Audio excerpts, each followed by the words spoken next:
안녕하세요. 채널 4월 31일 성형외과 전문의 김재훈입니다. 성형외과 전문의 김찬우입니다. 눈 트임 수술도 여러 가지 앞트임, 뭐 뒷트임, 윗트임 뭐 이런 거 있잖아요. 그 중에서도 우리 이제 앞트임에 대해서 오늘 좀 얘기를 해보기로 하겠습니다. 네. 우리가 이제 흔히들 눈을 좀 이렇게 옆으로 길게들 가지고 싶어하죠. 그래서 이제 한국 사람들은 눈이 좀 이렇게 짧고 답답해 보인다고 좀 부족하다고 생각하시는 분이 계신데 네. 그 좀 답답해 보이는 게 주로 뭐 때문에 그럴까요? 뭐 한국인 포함해서 대부분 동양인들이 이제 몽고주름 혹은 몽고밴드라고 하는 걸 이제 눈 앞머리 쪽에 가지고 계신데요. 몽고주름 같은 경우는 이제 눈의 앞부분에 빨간 색깔 살 부분, 저희가 이제 흔히 누호라고 말하는 부분을 살짝 덮고 있습니다. 이렇게 제끼면 이렇게 안에 빨갛게 보이는 거예요. 네네. 그래서 대개는 이제 이렇게 당기는 방향으로, 좀 과장되게 표현하면 윗 눈꺼풀이 아랫 눈꺼풀 당기는 방향으로 이렇게 몽고주름이 잡혀 있는데, 대개 이 구조물이 앞쪽에 누호를 좀 가리게 되고 눈이 전체적으로 폭을 좀 짧게 보이게 하는 그렇죠. 그런 효과가 있어서 저희가 이제 심하신 경우에는 실제로는 사시가 아님에도 불구하고 이제 앞쪽에 몽고주름이 살짝 덮고 있음으로 인해서 눈이 모여 보이는 가성사시를 그렇죠. 유발하기도 합니다. 어떻게 보면 이제 물갈퀴처럼 그리고 저기 이렇게 덮고 있는 것처럼 보이잖아요. 그렇죠. 예. 답답해 보이고 어떤 분들은 이제 답답하니까 그걸 이제 손으로 자꾸 모아버릇 하시는데 네. 그걸 이제 수술을 교정하는 방법이 네. 많이 널리 알려져 있잖아요. 그래서 네. 앞팀 수술이라고 하는데 네.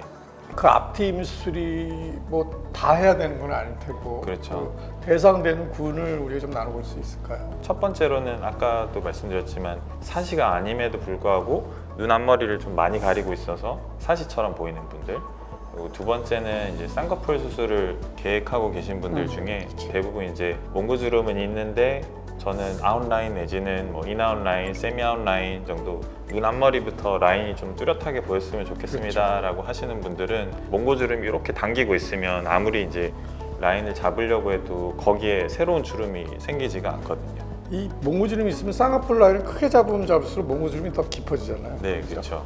그래서 그런 경우에는 몽고주름을 없애줘야 원하는 라인으로 만들어줄 수가 있고요. 눈과 눈 사이 거리가 좀 그렇지. 넓으신 분들이 사실 이게 뭐 눈과 눈 사이 거리를 확 좁히는 효과는 사실은 별로 없어요. 앞트임 수술이라는 게. 하지만 눈 길이를 좀 길게 보일 수 있게 하고 안쪽 방향이 좀 시원하게 뜰 수 있음으로 인해서 눈이 좀 가까워 보이는 효과를 줄 수 있기 때문에, 그래서 눈과 눈 사이 간격이 먼 분들이 그런 거 교정하려고 맞습니다. 많이 시행하게 됩니다. 그러니까 눈이 시원해지고 네. 또 눈 폭이 좀 길어지는 효과, 그러니까 눈매도 훨씬 더 시원하고 선명해 보일 거고 네. 눈하고 눈 사이의 거리, 비록 그게 뭐 한 1mm, 한쪽당 1mm라 그래도 양쪽당 2mm인데 그래도 시각적으로 양쪽 눈이니까 훨씬 더 선명해 보일 거고 그렇죠. 훨씬 뚜렷한 예. 인상도 줄 수 그리고 있고. 쌍꺼풀을 또 아웃라인이나 또 인아웃 라인으로 이렇게 좀 벌리고 싶으신 분들에 있어서는 네, 그거에 맞춰서 또 앞팀을 해줄 수 있고 네, 그렇습니다. 그렇습니다. 네. 그 예전에 저도 요즘은 그런 방법을 안 하는데 저희가 옛날에 배울 때는 앞팀 수술이 흉이 좀 많이 생겼어요. 앞팀을 그냥 단순히 그냥 이렇게 가려져 있는 부분을 툭 잘라서 그 남은 살들을 잘라내고 그걸 처리하다 보니까 네. 바깥으로 흉터가 조금 어쩔 수 없이 남을 수밖에 없었는데 네. 최근에는 아주 좋은 굉장히 획기적인 방법으로 수술하시잖아요. 그렇죠. 네. 그 수술에 대해서 좀 설명해 주시죠. 예. 앞팀 수술의 역사는 굉장히 길죠. 저희 뭐 쌍꺼풀 수술하던 때부터 그치. 계속 네. 발전돼 오고 뭐 새로운 수술법이 나오기도 하고, 나왔다가도 사실 좀 단점 때문에 사장되기도 하고 또 새로운 게 나와서 또 대세를 이끌기도 하는데, 옛날에 굉장히 앞팀 어려웠어요. 네, 요즘은 이제 뭐 대부분의 성형외과 전문 선생님들이 리드레이핑 메서드라는 방법으로 수술을 하고 계시고 있는 걸로 알고 있습니다. 앞서 말씀드렸듯이 이제 앞쪽 아래로 당기고 있는 밴드에 당기는 힘을 새롭게 피판을 들어서 힘의 분산을 유도하고, 흉터는 앞트임 안쪽으로 살짝 묻어질 수 있도록 그런 식으로 흉터 방향을 설정을 해서 눈에 크게 흉터가 띄지 않으면서도 앞트임으로 좀 답답했던 눈매를 좀 열어줄 수 있는 그런 방법으로 수술 많이 시행하고 있고요. 이 방법으로 사용하면 장점은 앞쪽으로 트는 것뿐만이 아니라 저희 이렇게 당겨지면 앞쪽 눈머리가 약간 사선으로 내려오게 돼서 눈의 윗부분이 약간 답답한 면이 있는데, 그것도 절개 방식을 약간만 변화해주면 이제 튀어줄 수 있는, 그래서 이제 저희가 그게 위트임이라고도. 위팀이군요. 네네. 약간 좀 그 이 트이는 방향을 각도를 조절할 수 있네요. 네. 그런 장점이 있어서 뭐 많이들 그렇게 시행하고 있는 것 같습니다. 제가 이해하기로는 네. 리드랩이라는 방법은 예를 들면 뭐 천이나 이불 같은 게 울면은 네. 운다 그러잖아요. 이렇게 좀 울겨주면은 이걸 이제 쭉 들었다가 한번 옆으로 쫙 펼쳐주면은 네, 맞습니다. 잘라내는 범위도 줄어들어서 네.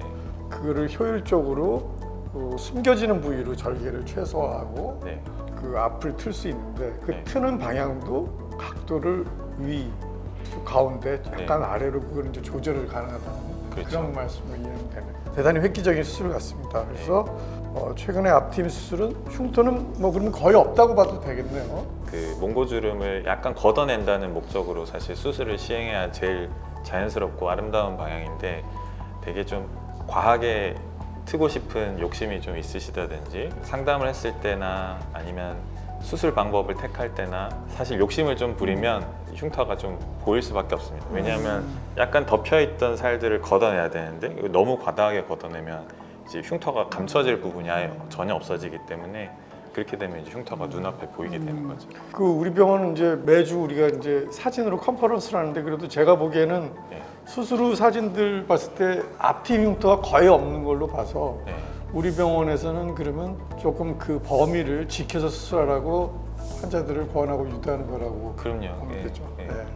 네, 오늘은 앞트임 수술에 대한 여러 가지 궁금증 해결하는 시간을 가져보았고요. 다음 시간에는 뒤트임이나 밑트임, 다른 방향의 트임 수술에 관한 새로운 정보로 찾아뵙도록 하겠습니다.